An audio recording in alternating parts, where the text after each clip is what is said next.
It all started when StarNews golf writer Brian Mull asked for reader nominations on the best holes from around the region.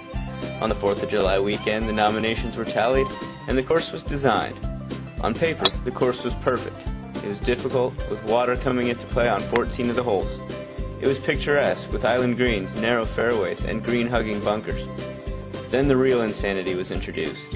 Along with sports editor Dan Spears and Brian, 2 lucky readers were selected to play the course in one day.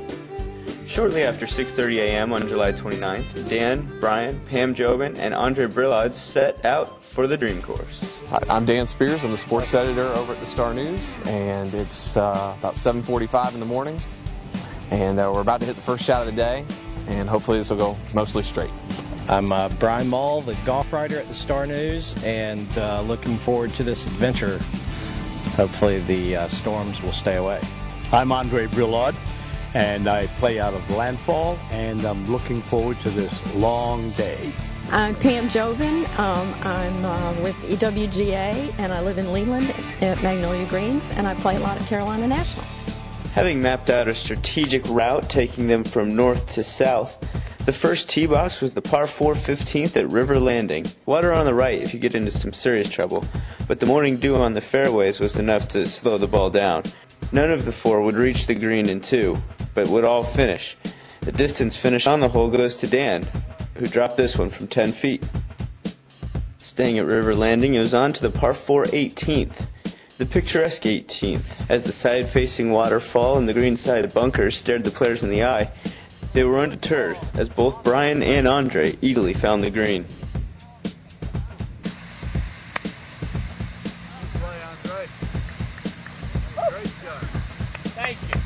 But Brian's putt came up 1 revolution short, and the players would move on to the next course.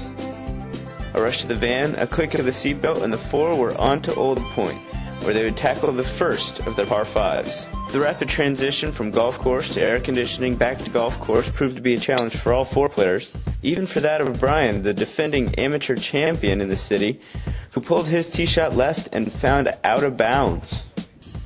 Dan, who is showing off his ball after already finding a tree at River Landing, decides to play follow the leader with Brian and also goes left. As does Andre on the next shot. On Pam's turn, she decided to show the boys that the fairway is where you're supposed to be. After the players saw just about every inch the hole had to offer from tee box to green, they finally made it onto the green, where a few dozen putts later, the last ball went in, and they were on to Castle Bay.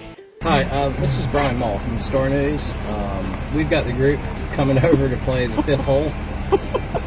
After a quick heads-up phone call to the pro shop, the foursome arrived at Castle Bay a little bit after 10, already creeping up to 85 degrees, and with the wind picking up. On the first of the group's par 3s, Brian Mull found the right side of the green. Dan went a little bit over, and Andre rolled his chip shot just on the short side of the hole. Then was over the bridge and on to the next course at Porter's Neck. The roads this time took him to the par 4 13th with water on the left. All 4 players were able to avoid the water, and all gave themselves similar shots right around the green. Brian was first to attempt the shot, coming up just short on the high side. Pam took a similar route, but ended up on the short side. After taking notes, Andre decided to use the flat stick and had a good run at it right here.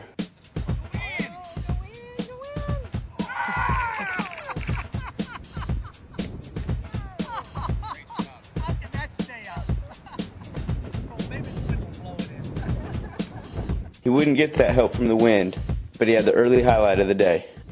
As the temperatures crept a little closer to 90 degrees, the right combination got him through the gates into Eagle Point, where the distance par 3 and some heavy wind was their next challenge. None of the players were able to find the green off the tee on the difficult par 3 10th, but on his second shot, Andre showed some beach skills as his trap shot proved to be very useful. Not to be outdone, Pam lined up from about 60 feet and just about holed it, missing on the right edge of the cup. She would tap her next one in to save her par, and then the group was off to the second hole at Eagle Point, also a distant par 3. Brian attempted to get a gate on the wind on the hole, but still managed to put his tee shot over the green. Andre, once again taking notes, put his on the green, setting himself up for a par. He would tap in the short putt for 3, and the group was off to another par 5. The length of the par 5 meant it was time to break out the big clubs, but the highlights of the hole went to Pam and Andre. First it was Andre using the wood from the fairway, who played a nice little fade into the green and reached it in 2. Pam, finally getting in a rhythm, having played 3 holes on one course for the first time all day, has a great run at this little chip from just off the back edge. Nice job. It flirts with the hole as it tickles the right lip. Temperatures had finally hit the mid-90s by midday, and the group was tallying their scores on their way to landfall.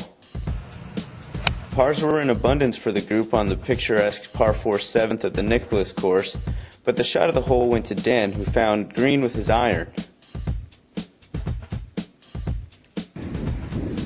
All 4 players were able to set themselves up nicely with tee shots on the 8th, but the island green that awaited him proved to be a bit of a devil. Dan was one of the players that overutilized the drop zone. But on the positive side of things, Brian lined up a 40-foot uphill putt on the backside of the green and gave it an excellent run. Set himself up for a tap-in, and he had back-to-back pars working. The wind was still working overtime for the players as they hustled over the bridge, into the carts, and over to the die course. Playing on what he considers his home course, Andre decides to use his putter from off the green, gives it an uphill run at it, and plays a great pace. Having learned a little something, Pam decides to do the same, using her flat stick from about 15 feet off. She also gives it a great run and sets herself up for a tap-in. My fave club. The well-played hole gets a positive result from Andre's gallery. The true sportsman that he is, he goes over and speaks with his fan club before realizing he's still on a schedule. After a quick visit to the drive-thru window, the group was off to play the core of Wilmington. First stop is the Muni number 3.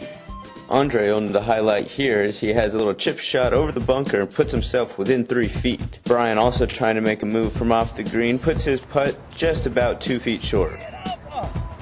Getting back in the car en route to Cape Fear Country Club, the temperature started falling, but unfortunately so did the raindrops. With the players now looking at double-digit wind gusts into their face, it was Pam who was able to find the center cut of the fairway with her drive. Brian, having gone a little bit stray to the left, breaks out the big wood for his second shot and comes up with possibly his shot of the day as he finds the front of the green. Brian's ensuing putt runs its way up the hill and swing breaks about 10 feet. That's good. To the naked eye it looked in, and it just missed. The next stop was Echo Farms, where the 4 carted their way to the very long 17th hole. Tee shots in the fairway allowed the players to score a little bit, and Pam decided to go dancing with her approach shot. Maintaining consistent play around the greens, Andre was able to put his chip shot close as well, setting himself up for a little tap-in. And then the real road trip came. Having already played 9 different courses, the group set out on the road trip down south. They found their way to Southport and, still wearing their golf spikes, hopped their way onto the ferry on the way to Bald Head Island. Once on the island, the group found their cart, hopped on a ride to the course. What awaited them was the 444-yard par 4 9th and a bunch of nasty weather. The winds at Bald Head were so intense, in fact, that Dan's approach shot into a wind-bent flagpole was nowhere to be seen. It forced Brian to turn his hat backwards on a chip shot that also wound up short. Andre was able to salvage something as he knocked it in from 7 feet. After holding off for the better part of the day, the real rain started to fall on the final hole of the day, the 12th hole of Bald Head Island. Brian tried to end on a happy note as he put his pitch shot inside all others. But the shot of the day was Dan's final shot. From just off the green, he appears to hit the ball a little thin, but it finds the flag stick and sticks. Get one more look at that one.